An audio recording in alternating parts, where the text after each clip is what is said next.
This is Randy Young here with head coach Ashley Henderson as we do a season wrap-up here for Thomas County Central's 2019 football season. The season comes to a close with a 5-5 record with a loss to Bainbridge to close things out. Coach, before we get any further, let's talk about this bunch of seniors that you've got. You knew coming in, and everybody knew coming in, that when you change everything as much as we changed, 180 degrees, about as much as any program could be changed, not just on the field but off, the transition was going to be, I don't want to say tough, but you knew it was going to be something that was going to be a little hard to get over. These seniors have been right there beside you through the whole thing. Yeah, you can't say enough about those guys and their buy-in. That, like you said, that's tough when you had a I'm not saying better or worse, but different expectations, different offense, different defense, and really, it's a year-round football program where we're constantly in their ears, we're constantly communicating, we're always doing something. Yeah. And these kids did what was asked. A lot of our guys roll straight from football to wrestling. And if they don't wrestle, they play basketball. It's a very small number of kids that don't go on to another sport because we want them to go from football to that because it's important. Right. And if they've never wrestled, we really encourage them to wrestle because there's no greater form of learning to compete or competing than hand-to-hand battle. Yeah. Just from there to, when we get to winter and we start our off-season, 3 days a week workouts where those guys are getting 8 workouts a week, and this bunch bought in and for whatever reason, it was practice was always a little bit of an enigma. We had good practices early in the year, the first 3 weeks, and then we hit I think we got a little bit, we lost our edge a little bit, and we need to learn to find that urgency in everything we do. Because even in the summer workouts, a lot of times, we're there and we're checking the box, we're there, and sometimes that's just not enough. And right. We need to find that urgency if we want to compete with the top teams in our classification.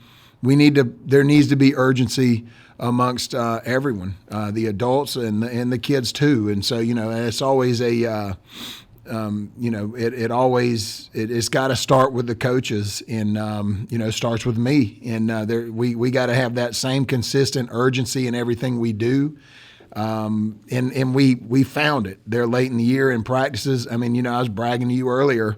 I don't mind putting this out there. I don't mean this in a bad way, but it was competitive at practice, and we at the end of every practice we put the ball down, and for a period, it was Central versus Central. No matter who we were playing, it was our defense versus our offense, and it got very heated, and it was good. It was competitive, but that's what football's about. It's about competing and having a sense of urgency, and we found it, and it just it might have been too late where but all signs are pointing that it's going in the right direction. We're 4 plays away from beating both Veterans and Harris, right? And that's why it hurts so bad, because to know they were doing it the right way at the end, you wish you had a nugget you could have gave them to get them over the top. To get them over the top, and you wish you'd have maybe done something just a little bit different, play calling wise, or done something different for those kids, right, to give them that nugget to get over the top. And and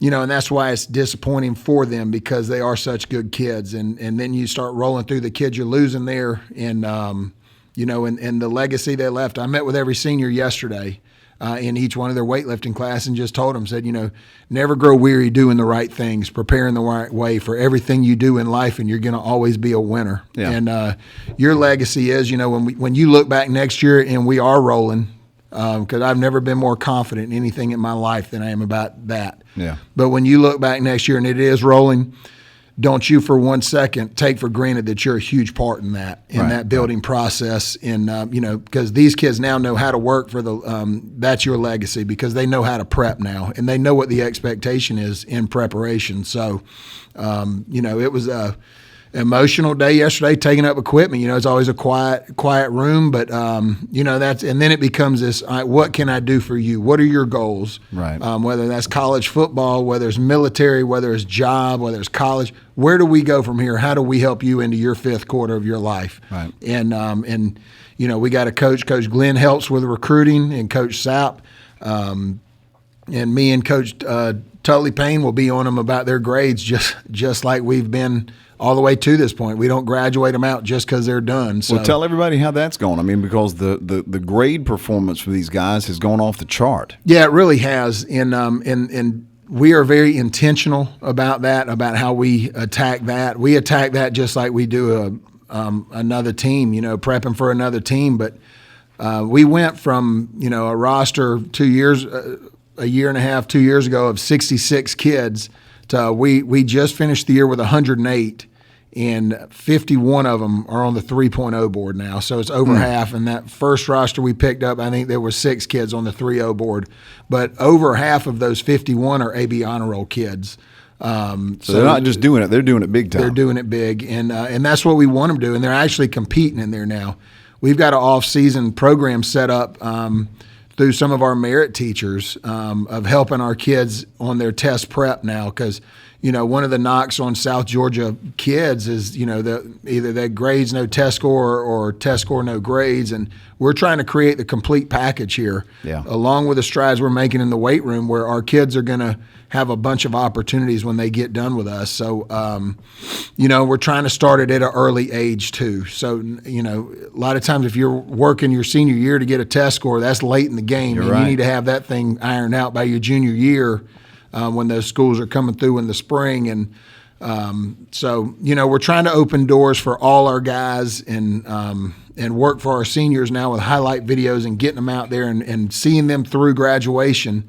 And at the same time, we're attacking it in the weight room right now. So we're maxing this week, and we'll be crushing it next week. Well, let's talk about this too. Let's go back to football for a second. Last year at this time, if you and I had sat down and had this conversation, you'd say, "Well, Randy, tell me what you observed with our offense." I would have said most of the time I felt like we were trying to salvage plays. I never really felt like we were running anything, if that makes any sense. We were just trying to make something happen a lot of times out of nothing.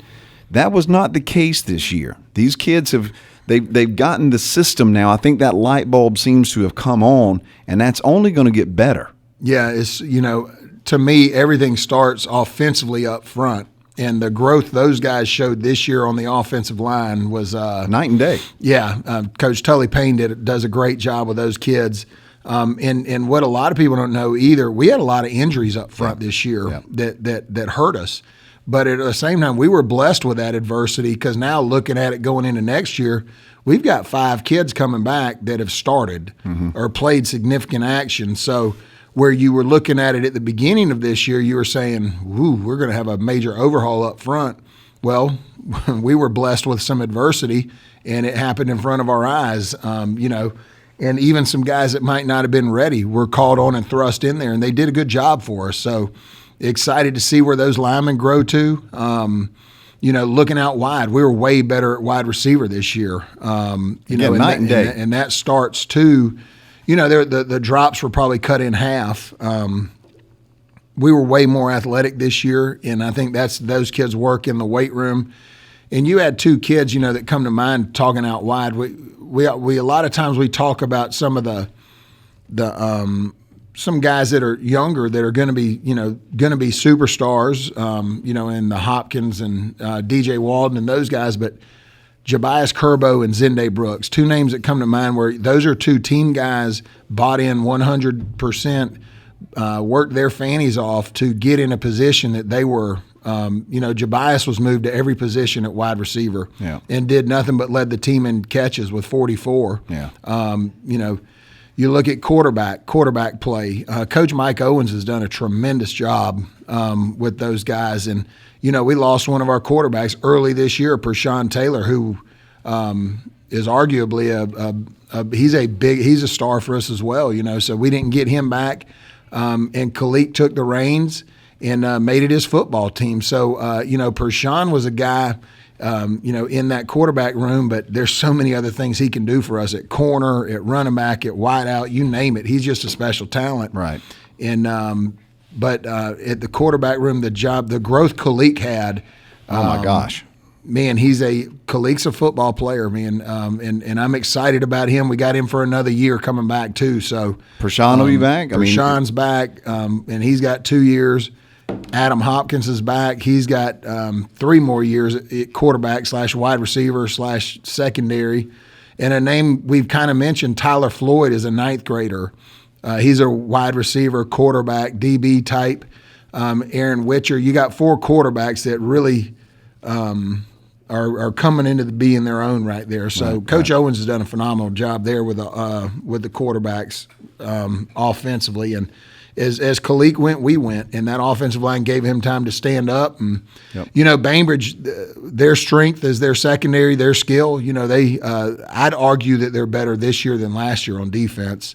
But they're able to, they line up with you. There were times we did some short motions, some man beaters, some rub routes, different things, and you got it, and you throw it, ball on the money, caught, and tackled for a 4-yard gain. You're like, ooh, we were expecting a little bit more than that. And it just is, that's their strength, and that was our strength, and so we tried to put ourselves in a chance, and that's just. That's where we want to get to, is where they're at. So we will not rest until we're in that state championship conversation like they are right now, year in and year out. So hats off to Coach Littleton and his guys. They do a good job. And, at the end of the day, offensively, or as a football team, I just think we got a lot better this year. And what you looked at, it looked like football. Go to special teams as well. Oh, man. The job Coach Lovejoy did with those guys this year, because after the Cairo game, I can remember sitting in this room and me and you looking at each other as we're talking about punt, and I think you telling me it was going to be okay and me telling you it was going to be okay. I think we both knew we were lying to one another at first. Oh, my gosh. And the very last football game, we went in here, Bainbridge likes to pressure the punter. We got 6 off. He nubbed 1 off the side of his foot for 18, but other than that, he only averaged 43 yards a punt. Yeah, one of them about 60-something. 62. Yeah. And pin 3 inside the 20. Connor Sadler ended up being a really integral part of our football team. And then Tykeem. And then Tykeem Wallace is just a special at 85, 90% right now, he took a kickback against last year's state champ. So we didn't have him for half the year too. And part of the year we had him, he was hurt. Yeah. And and it is what it is. That adversity opened up a door for another kid to play that's coming back next year. So which makes you that much more excited about next year, but. It doesn't make you feel that much better on the Monday after the season's over. Yeah. You kind of trying to find your way that first week after school. Like, what are we supposed to do now? After school. So, and then on Friday. But before we get too far, and I know you were headed there, but your place kickers, you got a committee of them now. Yes, sir. Jacob Carlton, who came on late and did a really good job for us. He had the flu Friday night, so Hector Rodriguez. Did all of it. It was kind of like you said, by committee, where Campbell Smith, the freshman, who I still am very high on him, he pulled a hip flexor about halfway through the year, and you could just tell in practice he was walking. You could tell he was hurting. And, Campbell's a pleaser. Campbell, he's very meticulous in what he does, but he'll, he didn't want to let you down, so he's trying to fight through it. And it was finally when I saw him walking on the practice field one day, and he looked like he was in tremendous pain. And I said, Campbell, is it hurting that bad? And he tried to lie about it. And I said, if I told you needed to take a week off, would you think that would help or hurt? And he said, it would help, sir. And so we held him out, and I don't think he was ever really the same. So he'll get healthy. Right. He's got a super high ceiling, but Hector Rodriguez jumped in and did a really good job for us. Kicked an onside kick the other night. Perfectly. That was the first time he's ever done one that looked good. So he was not the guy. Usually we'd sub somebody else in to go do it for him. The nerves helped him. Yeah, he did a great job. He's a competitor. I bet he'd be a good linebacker too if he wanted to be. But I understand he's a really good soccer player, so I can see that because he's a competitor. Right. And, so I was really excited. And Jacob Carlton came in late and really did a good job for us. We needed that guy to be able to kick the ball into the right direction and put it where it's supposed to be, and he was able to do that. And it took something off Campbell. That's a lot for a 14-year-old that's never played football. He went in there, he banged a field goal against Thomasville, against Brooks, and I think he only missed one extra point this year in all of his kicks that wasn't a block or something like that. So, right. We went from having no depth at that position to we've got a lot of depth coming back. So, and all of them pretty good. Yeah. It should be a strength moving forward. So, there's with a healthy soccer program, there's no reason we shouldn't have a healthy kicker, like we will moving forward. Coach Voiles does a really good job with those guys. So, they're mentally capable when they come in there to handle pressure and things like that. Well, the biggest news heading forward now, of course, we're able to get away from the Warner Robinses and the veterans and the Harris counties, which they've had our number. There's just no way around it. And now we move back to a regional alignment that we've been in a part of for many, many years with Cairo and Doherty. Bainbridge will move there with us. Westover will be a part of it. Monroe will be a part of it. You got to feel good about that. We're excited about, the change of scenery right there. Bainbridge is down, came with us, and so is Cairo. So, we've done a padded camp with Westover. We hooked up with them 2 days, and they're certainly very talented. It was a very competitive. It was very chippy. And we've played Monroe the last two years, and way prior to that too. So we know a lot about those schools, like you said. And then back in the day, that was the region. So the thing about it, there are no sure things still. We need to control things we need to control. We need to prep the way we did the last few weeks of the season. We need to play with that same sense of urgency and go. So, but things are moving in the direction you want them to move in. That's the bottom line. Yeah, no, I'm not. I pour mouth with the best No. of them, too. You're a coach. You're a coach. You're supposed to. I'm excited. Especially the travel as well. I mean, you're not driving 3.5 to Harris. You're not driving 2.5 to Veterans or Warner Robins. It's more fan friendly. Yeah. And there's some natural rivalries in there that maybe haven't been played in the last few years or things like that. So hopefully the gates are bigger. I think it's been a good.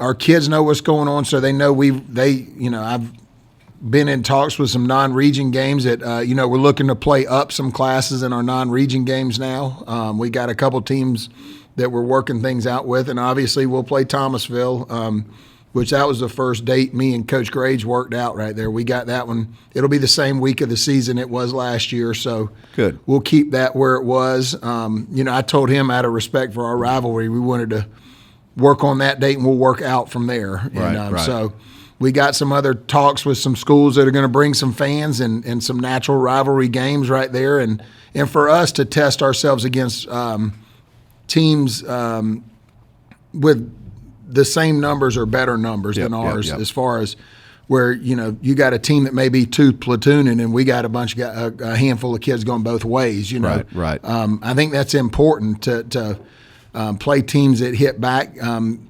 early and find a good mixture in there of what you're looking for right there. So our schedule should be very interesting next year. It should be, if I'm a fan, I'd be fired up about it. We'll get it out there when we do get it finalized, get contracts signed, because really nobody knows anything right now with until they set the regions, but until you set your region game play dates, you really don't know what's what. So I think we have a meeting tomorrow.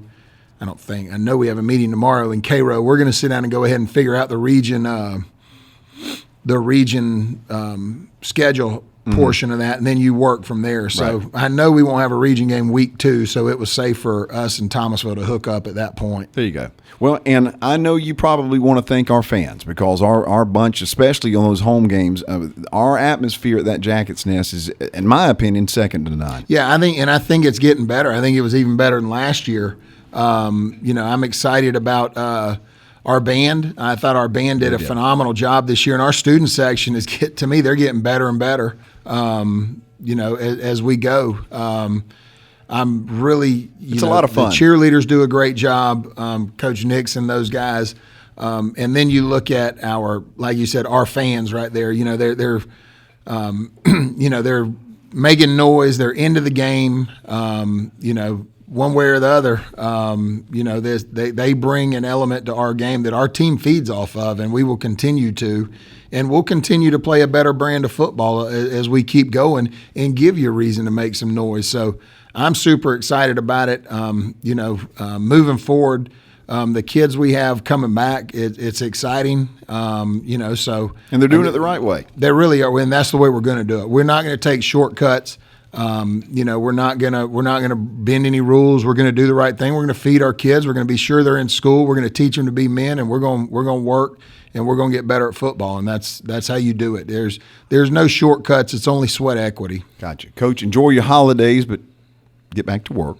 That's what we're doing exit meetings with the kids now, and we're doing exit meetings with coaches right now, and that's one of the first things you look at. How can we do better? Right. Well, we'll talk to you soon. Thanks for coming by. Yeah, man, anytime. Go Jackets. Randy Young here with Coach Ashley Henderson. Have yourself a great day.